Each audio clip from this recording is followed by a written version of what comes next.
जय श्रीमन नारायण। दोस्तों, बैसाख मास की बुधवार की कहानी गणेश भगवान की। कृपया आप हमारे चैनल पे नए हो तो सब्सक्राइब कर लीजिए, हमारी कहानी को पूरा पढ़िएगा। अगर कहानी पसंद आए तो अपने दोस्तों को शेयर ज़रूर कीजिएगा।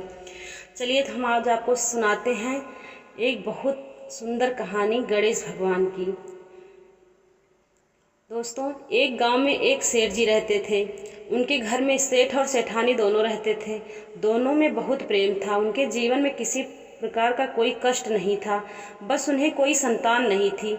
सेठ जी ने ज्योतिषियों को दिखाया। ज्योतिषियों ने बताया कि सेठानी को पुत्र प्राप्ति का योग ही नहीं है। सेठानी संतान की बहुत इच्छुक थी। सेठ ने सेठानी जी का दूसरा विवाह करने का आग्रह किया।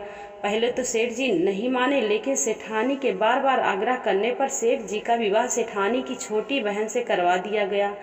सेठानी की छोटी बहन बहुत ही ज़्यादा धार्मिक प्रवृत्ति की थी। वह हमेशा गणेश जी भगवान का नित्य नियम पूजा करती थी।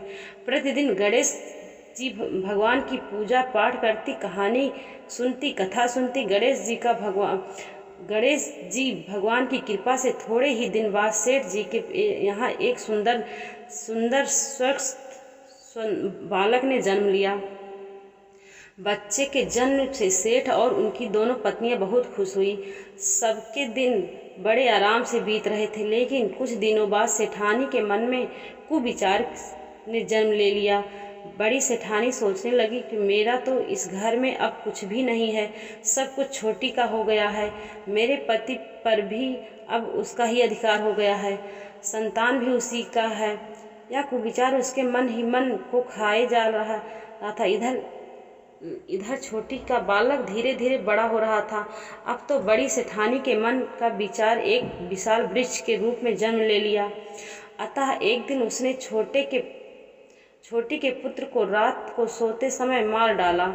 उसके शव को अपने घर के पास वाले तालाब में फेंक दिया, जिसमें छोटी प्रतिदिन नित्य नियम से फूल फेंका करती थी।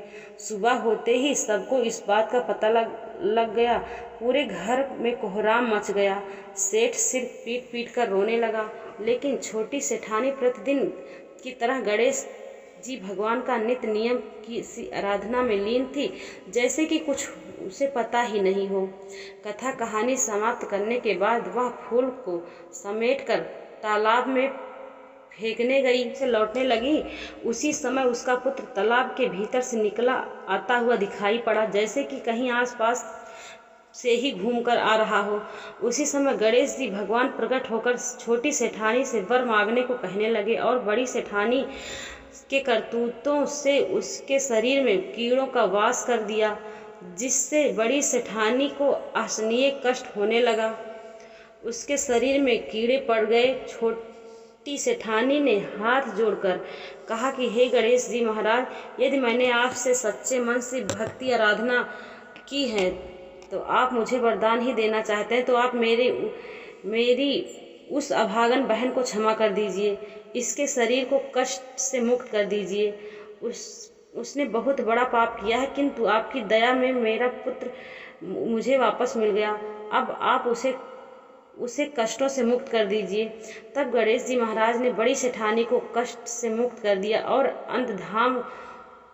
अंतर ध्यान हो गए। छोटी सेठानी जब घर आई तो बड़ी ने उसके पैर पकड़ लिए और क्षमा याचना करने लगी। उसे माफ़ कर दिया।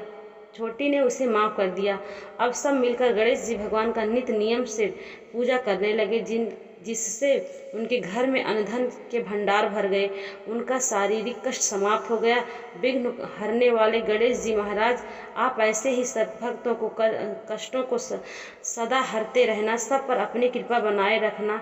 कहानी अधूरी हो तो पूरी करना, अगर कहानी पूरी हो तो मान रखना। प्रेम से बोलिए गणेश भगवान की जय।